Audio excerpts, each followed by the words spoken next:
呀，宝贝儿，你这腿咋了？刚做了个小手术。哎呀，大冬天的赶紧回去吧，等方便了来家里坐坐。现在就方便。你这腿，没事儿，你背我去不得了。别客气啊，拿着当自己家一样啊。行，那你就把我放床上就行。啊，我在家都直接躺着。来，给你拖鞋。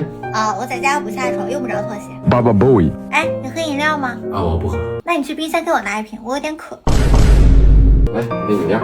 我在家吃饭的时候都是在床上吃的，你待会儿直接给我端过来就行。哎，你看这太不巧了，我家就剩一红薯，早上你来我买菜了。赶紧说走吧。那你出去买菜吧，我先凑合吃点零食就行。哎，我这也不太方便，我就不跟你去了。真是太不好意思了，在你家拿了这么多东西，还玩到这么晚。嗨，我家没多余的枕头了，不然就留你在这住一晚上了。没事儿，我带啦。大姐，你从哪儿掏出来的？那我睡床，你睡哪儿啊？没事儿，我睡沙发吧。那你去吧，晚安。这傻逼他有毛病吧？